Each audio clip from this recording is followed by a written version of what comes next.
And now, the International Vienna for Everyone. wasn't surprised. And now, the International Vienna for Everyone. Yeah, because I've had an extensive career in advertising and marketing for 15 years before becoming a therapist. Yeah, so it is similar, to be honest. It is because you work with people, and I think I've always wanted, because I've always been like a humanist in my job, and I've always been a people person. So yeah, the things that I learned from advertising are very useful now. Yeah. For instance, yeah. What kind of advertising were doing for what? For corporate, or were you internal, or for an advertising agency? I used to work for some advertising agencies for a while. I started off as a copywriter, and then I moved up to creative director and creative strategist. And then I had my own creative boutique back in Romania. That's before I moved here. Mm-hmm. And which was when? How long ago? 2020. I thought you were going to say 20 years ago. No. Okay. No, 2020, but I emphasize it this way because it was 3 days before the pandemic. So exactly 5 years ago. Exactly 5 years ago. You moved here on the 9th of March? I think the lockdown in Austria started on the 12th of March. Yeah. I think it was 3 days before. I don't remember the exact days, but yeah. Must have been hard. It was because, I had a whole life there and a whole career, and I had to rebrand myself. I was already studying because I already decided that I wanted to become a therapist. But I was working, I was studying, and I was also dealing with a new relationship, because the reason why I moved here was that I was in a long-distance relationship before with my partner, and he was like, I don't know what's going to happen, so come here until this blows out, And because the medical system here was better than in Romania, probably still is, I don't know, because I haven't been there in a while. And I decided to stay in the end, yeah. So I finished my studies and I swiftly, gently moved into this new career, yes. I'm trying to see the connection of, because the lockdown itself, especially for when you move to a new country, and you suddenly are locked inside and there's no contact, no way to learn the language anymore, it's difficult, and it sounds like a situation where you need therapy rather than you give therapy. So can you maybe explain this transition to me? Or were you in a situation where you wanted to go to a therapist and you didn't find the therapist, so you became the therapist, or it's not that kind of situation? Well, you know how they say it here, jein. It's yes and no. I kept my therapist from Romania, and we switched to online therapy to make my transition easier, but it wasn't the same. And I wanted somebody from here, yes. And yes, it was difficult because I didn't speak the language, and I wanted to find somebody who I can do therapy with in English. And I quickly discovered that the market is... Hold on a second, I cannot see your microphone anymore. It should be on the opposite side, yes. So okay, if you're going to turn that inside, then we have to switch. Okay, Can I do that? Yes. Or are you going to keep that open? Maybe let's switch it, because I don't know when it's, Then let's do it like this. It's I thought easier. it's going to stay open, that's fine. There you go. Okay. Yeah, so... I hope we got that right before, but I think it should be fine. Yeah, we'll see. It's okay. So the market for English-speaking therapists was not the best, at least 5 years ago when I came here. And I managed to find somebody in the end, and it was very good for me, yeah. So it did help me a lot with my transition, but at the same time, I was also helping others, because I offered as a volunteer for people who are who don't have the support and cannot afford therapy, because this is another thing, not everybody can I'm afford. going to ask you about that too. Yes, It's an yes. important topic. Yeah. And I did a bit of pro bono work for people who were affected by the pandemic but couldn't afford therapy.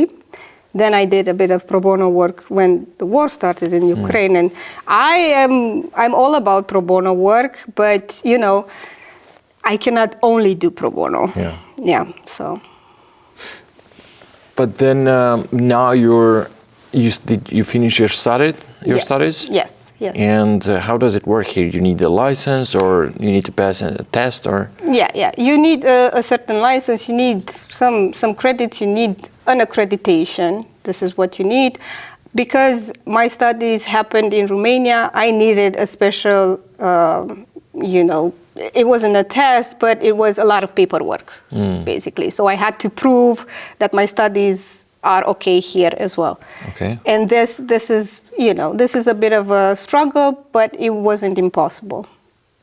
Okay, and then you started working as a therapist. Yes. And what do you say now because now you are on the other side of the couch, basically. Not only, I'm still going to therapy, actually. Oh, that reminds me of The Sopranos, the therapist going to a therapist, if you've seen that part.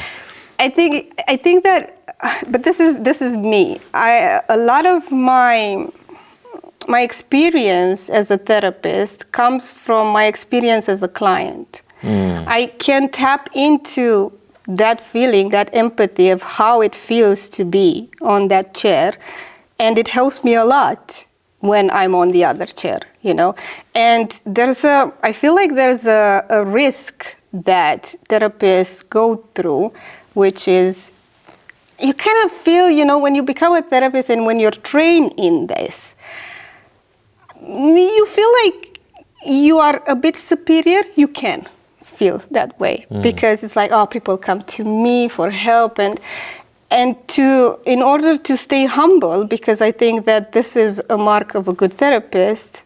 One of them is the humbleness and the ability to empathize. And for that, I think it's very important for me to continue going to therapy because, my issues are not done. Yeah. It's just like, I always say that it's not a linear path. And, I keep running around in circles and end up in the same place, but I have different perspectives on the topic. And I want to go back and see what else is new and what can I use for my clients as well. Do you have any focus on the clients you take? For example, because you mentioned you've taken some post-war or war, people coming from war from Ukraine? Or? No, just people affected generally. When the war started, when the war broke in Ukraine, there were a lot of people who were scared, and not just from Ukraine. But for instance, I was talking to people from Russia who were like, oh my God, I have nothing to do with this, but people start looking at me in a certain way, and how do I deal with this? So I did for a while. It was like a supporting group circle, and we met and they were talking, and I was giving them some instruments, some tools, and they were applying them or not, it's everybody's choice. But what would be your focus, for example? Are you a marriage therapist or kids therapist mostly, or what is your focus? So my focus is adults. I work only with adults, maybe teenagers, but it's not really my niche. With individuals and couples. So I do couples therapy and individual therapy, and the type of therapy that I am trained in is called integrative psychotherapy, which is a form of therapy that brings all of the forms of therapy together and uses methods and instruments from all types of therapy depending on the issues that the client brings in. Talking about couples therapy, do you ever have any situation where you want to laugh? Whoa! Can you be more specific? Like because of what they might be saying, with what they are saying, that it's not really a big issue, but they are making a big deal out of it, or? There's no such thing as not a big issue. If the client in front of me feels that it's a big issue, then it is a big issue. Okay. So I live in the client's reality, and I go there where they are. I don't bring them where I am. Because they need me, is not the other way around. So this is actually one of the things that I hear a lot in my practice. Oh, you must think that this issue is nothing, and this is silly. Maybe I don't want to talk about this because it's too small. And I'm like, nothing is too small if it keeps you from doing something or if it's on your mind so much. So everything should be expressed, because sometimes this small thing, this silly thing, let's say, labeled by others or even by ourselves, can hide a bigger thing. And it's a gateway to something bigger. How do you force yourself, or maybe not force yourself? Because by being a therapist, you should definitely listen more than you should talk. I'm assuming, right? It depends. Okay. I mean, Then tell me then, how do you balance that? How do you not talk when you want to talk, but the clients have to talk, or how does it work? So there is an actual instrument in therapy that is called active listening, which everybody should have, to be honest. Okay. I mean, not just therapists. And active listening means that when somebody is opening up, it's their stage, and you are the spectator, and you allow them space. You hold space for them to express themselves. And it's something, I don't know. I don't know how to explain it, because it's something that is not forced. It just comes naturally, It can also be trained, obviously. I mean, my clients want to become more active listeners with their partners, for instance. It's an important tool to have, to not project yourself on the other person whenever they talk, and not think of, oh, this is about me, I need to defend myself, for instance. But allow them the space to finish what they have to say without or with little judgment, and then take your own space. Are there situations where you refrain from saying something that you might feel might be slightly judgmental to them? I don't really feel judgmental with my clients. Again, it's something that I cannot really explain.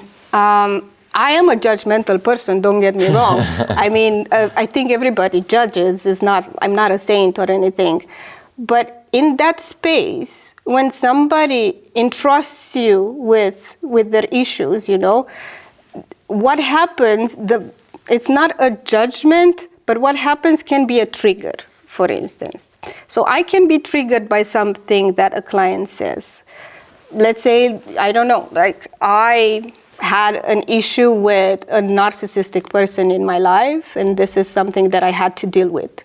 And I have a client who says something that, triggers a memory for me. And I have to be aware of that. I have to know that, okay, this is me. This is what I bring in. And I make a note of it. I put it on the side. I continue my session, and then I go to therapy and discuss about it. There is a phrase from a poet, I think he was called Wordsworth, many decades ago, or I think even centuries, and he says, how can man have a face for himself and a face for the world, and not being ended up to which of the faces is the real one? And this is basically my question to you. So let me see if I understand the question correctly, because I don't want to... See, I can put it in this situation. Please. You said that you are a judgmental person in real life, but Yeah, you, I of can course, be. refrain from being that person when you're in therapy with your clients. It's not a Do you ever doubt yourself to who your yes. real self is? I think that part of being a therapist is self-doubt, a lot of self-doubt. I think that if you don't ask yourself questions about what you do and who you are in front of your clients, it's very hard to see yourself and to grow. Yeah, and I do have questions, and I do, after my sessions, a lot of the times ask myself whether it was, was it too much of myself in there? Was it too little of myself in there? How is this authenticity that I bring work for them, or does it work more for me? Yes, these are questions that I always ask myself. But that's why, not only do I have a therapist, but I have a supervisor as well, which are not the same thing. Okay. Yeah. You said you're a therapist, a psychotherapist for expats. What does it mean? What's the difference between you and another therapist in Austria who's not a therapist for expats? Well, I think that expats bring another layer of potential issues because, think of the questions that you've asked me in the beginning. Oh, so it must have been a challenge for you to come here and make the transition, during the pandemic. That's everybody else, It's if you are born in a country and you live in it, of course you have your daily issues and whatnot. When you move to another country, you bring another set of issues because you feel in a certain way. Maybe you feel the need to belong. Maybe you miss people. So this brings another set of feelings that people that are not expats do not have. Then how do you help them differently? I don't know if I help them differently. Well, I if just they help keep them. coming to you, you help them, but yeah. why they keep coming to you and do not go to another therapist? Is it because I'm very charming and because I'm good at what I do? Because I think that is it the language one main factor? One main factor is the language because I have heard that there were a lot of cases of clients who came to me and they were like, oh, thank God your English is good, because they've been in situations where they've been to other therapists and the English was not as good and they were struggling. So yeah, this is a factor, obviously, but when it comes to therapy more general, I think you need to click with your therapist. And I think there's a market for everybody. It's not, I don't know what I do differently. I'm just myself. And that's all I can do, I present myself the way that I am, and people choose me for a reason because, oh, this is what I need right now, And I always say that it's a choice that you make now. I mean, you can choose me now, but your needs can change. And I do push clients, to try other type of therapy, for instance, and other therapists, depending on where they are in life. And that's why I have a discovery session with my clients that it's always free. So the first time we meet, I don't charge because I want to see, is there a click? And if it doesn't rare, work, actually. Yeah, but I do that mostly for myself because I also want to have the freedom to choose my clients, because I don't think that I'm okay for any type of client. And I don't want to force myself and my style onto just anybody, just for the sake of, okay, I have a new client, yay. So yeah. What is your style or technique? I don't know. It's hard to pin down because I think that I rely a lot on just bringing myself the way that I am, and I work a lot with vulnerability. And I do believe that if a client shows vulnerability, it will enable vulnerability if a therapist shows vulnerability, it enables vulnerability in their client. So I think that my style is being human and showing myself the way that I am. I'm not afraid of showing myself like not in a good mood in front of my clients, for instance. Or I don't know, if I have an issue and if something bothers me during the session, I'm like, okay, there's something bothering me. Can we discuss about this? I think it's about having a human relationship and acknowledging the fact that humans are not perfect, and being a therapist doesn't make you a superior human. One thing that I often hear, and I also myself consider a problem, because I consider therapy that everyone should go to therapy at least once a week, and it should be the equivalent of going to the gym or working out. That's the way I see it. Okay. When I tell this to other people, a lot of people agree, but we all agree that we cannot afford it. Okay. Us that we're, let's say, the expats or foreigners in Austria, because we need it in English. If you come here as an adult, no matter how good your German becomes, you still cannot do therapy. Yeah. You can work with it, but you cannot express your feelings in German. It's difficult enough as it is in English, I know. Exactly. Yeah.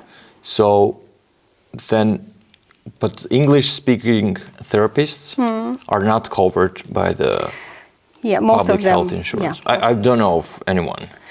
I mean, maybe if there's... I can recommend somebody, actually, because I do know somebody who is covered and is a great English-speaking therapist. Well, one. Yeah. There are hundreds of thousands of expats in Vienna and Austria. That's true, yeah. So what is... I heard that they're thinking of doing something of covering more private therapies. Can you tell me if you know something about it, or what's coming up next, or how is this problem going to be solved? I don't know if it's gonna be because paying solved. privately, it's a lot of money. What I can say is that I've had a lot of clients who thankfully were offered this opportunity by their work, which I find amazing. I mean, the companies that they work for are willing to pay some of it, sometimes even all of it. So I've had that. I don't know what the system is going to be, because you probably know as well as I do that the Austrian system can be a bit problematic to navigate. It's very problematic. You can say that out loud. I can say that out loud. I don't mind. So it's very problematic and bureaucratic. So. Yeah, exactly. So everything that even the rumors that are happening, this should happen, and it will take a while. And that's all I can say. From my side, what I do and how I contribute to this is that I often take cases where I do make a discount depending on the person's situation, or I do offer the possibility of them, coming whenever they can afford it. Some people are, okay, can I at least come once a month? Of course, it's fine. It's better than nothing, Okay, the process will be a bit different, yes. And yes, you do benefit more from weekly therapy, but at the end of the day, it's still good. It's still a safe place for you to go to. So I heard that sometimes once a month might be even worse than never, because you have to start kind of all over again. It depends. It depends on the person. I mean, I always say that to my clients that therapy actually happens in between sessions. I bring the perspectives, we navigate the situations together, but the work you have to do on your own. So, and the work is the actual therapy, actually, and how much you put in and how much you invest, how open you are to the process, what you want to achieve out of it. And that's why, if you want these things and you know what you want and why you're going, once a month can be a blessing. It depends on the person, and the person's process in this. Yeah. Yeah. How many sessions, up to how many sessions do you take per day? I have I have a threshold of no more than 5. Okay. And this is mine. I know that there's a lot of therapists out there who can work, 8, 9 sessions a day. I cannot do it. I need space in between sessions, and I need a buffer in the morning and in the evening for myself. And I think that I can give more if I have more space. Do you have problems remembering people's stories? Never, no. It would be fine if, oh, you're the guy whose dad just died. No, I'm the other one. Oh, No. sorry. No, I don't. Actually, I do have a good memory. But when I feel like I am overwhelmed, which can happen, I take notes after the session. So if I have like a overwhelming session, which can happen, I go to my little notebook and I write down what happened, so that, because it's not just about what happened and what was said. It's important for me to write about how I felt, because it's, so where was I? What was I feeling? Why? And I explored that because every session I run from the same starting point, I don't get anywhere. So, with myself, I also need to see, okay, do I have any resistance? Is there something that I don't see here, I don't want to see? Is there something that I'm avoiding? Is there something that I'm not asking? So, yeah, I'm in therapy as well after my sessions with my therapist and with my clients, and yeah, it's a process. Are you allowed to discuss your clients with your therapists? I'm allowed to discuss my clients with my supervisor only. Okay, and the cases or also names? The cases, no names. Do you have people from your life, and not your supervisor, not your therapist, best friends or family who tease you into telling them stories from your sessions? Like, tell me something cool. What did the guy want? Yeah. We've seen that guy on somewhere, maybe. What's his problem? Yeah, actually, the people in my life, the people who know me, know that I have very strict boundaries when it comes to that. But new people, the people who just meet me and they learn what I do, is like, oh, tell me about crazy cases, like make me feel better about myself. And So yeah, tell me about crazy cases. yeah, well, I can tell you about me. That's all I can say, and maybe there is something crazy there, but no, and it's just, because people ask me, isn't it a lonely place to be, not to be able to discuss these things, because sometimes, you hear a lot of things and you must feel the need to, to talk about them with somebody.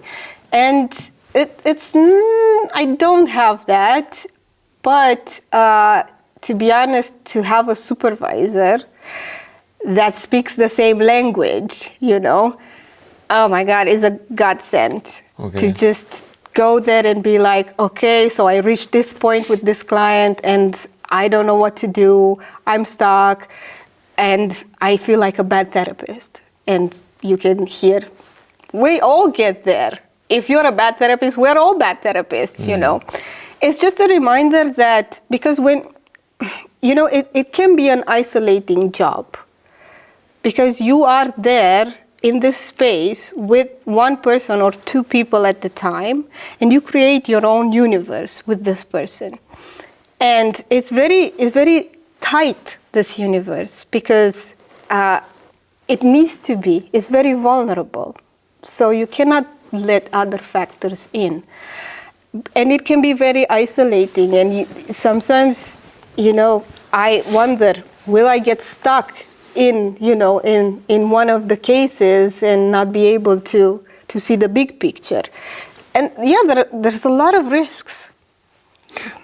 Can you maybe tell me a little bit about what is it, how it works, the fact that if I hear someone else's crazy stories, I will feel better about myself? You can go as scientific as you want about this. Well, yeah, because we are social people. We are meant to live together. We need other people around us to mirror us and our experiences.